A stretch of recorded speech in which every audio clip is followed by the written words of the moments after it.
Tigers will return the kick.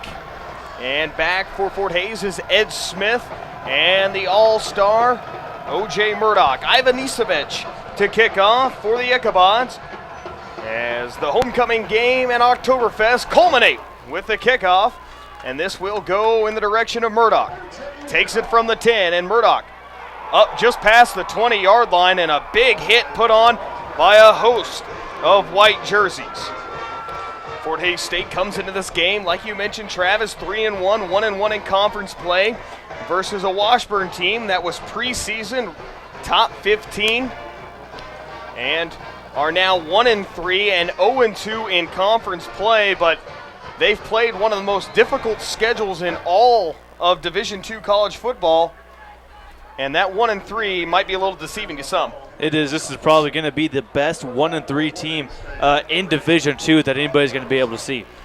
Mike Garrison will come out and lead this Tiger team. Garrison in his first play drops back in a little dump down to Bo Gadwood, so the Tigers start off with the passing game. And Garrison to Gadwood has become one of the most common things in the conference, as Gadwood's led the team in receptions this season so far, bringing in 10 catches.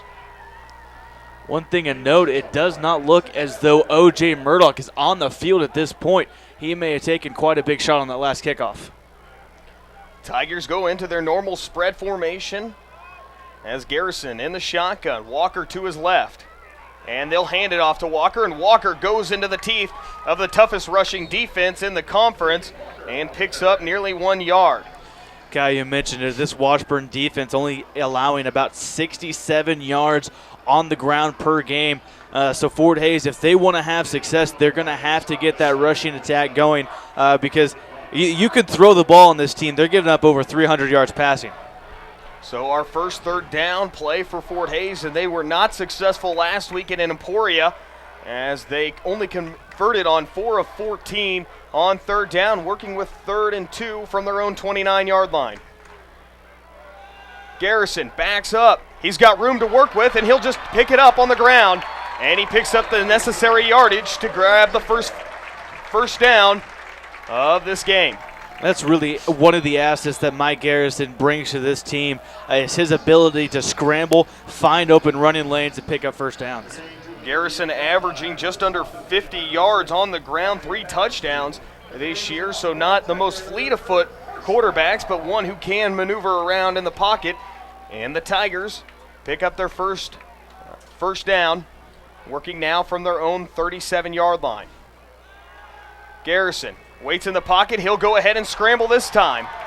And he runs out, gain of 7 yards, down to the 45-yard line, and Fort Hays State O-line much improved over what we saw a week ago in Emporia. And it is. That's one thing that this Tigers offense really struggled with, was running the ball.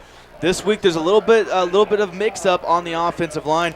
You have Colby McKinney starting at the right tackle position, and then Josh Reece switching over to the left tackle to fill the vacant spot left by Lamar Leon, who was suited up but not playing in this ballgame due to an injury.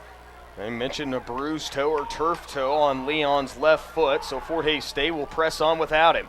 Hand off this one to the running back, and this is James Walker moving ahead near midfield for a first down. So Fort Hays State just going right at this Washburn defense that we talked about it in the pre-show, and one of the many things would be the rush defense of Washburn, who's tops in the conference, versus a team in Fort Hays State that likes to run the ball, averaging just over 150 yards per game. And that's really what's helped this team to this 3-1 start, is that rushing attack. Tigers working from their own 49-yard line here in their first possession of tonight's contest.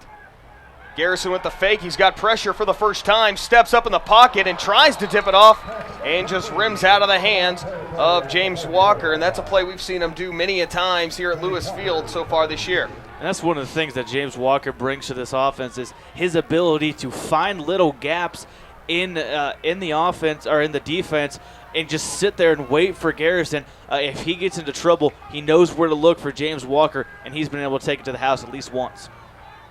Walker coming in, averaging 33 yards through the air with receptions.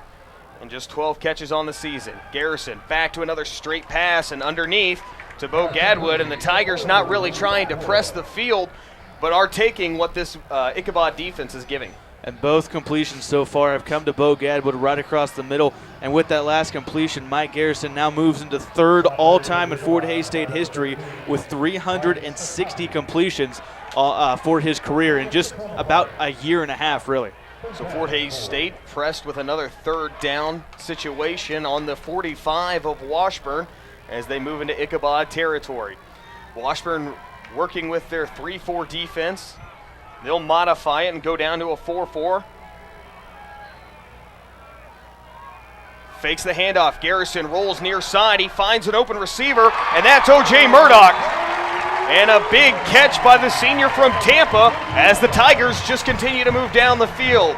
This is exactly what this team needed to do. You want to get the ball, and you want to be able to move the ball on offense early and often. Fort Hays is showing that they have the capability of moving the ball down the field with ease, and even they're doing it on some third down conversions, which, as you mentioned before, one thing they struggled with last week.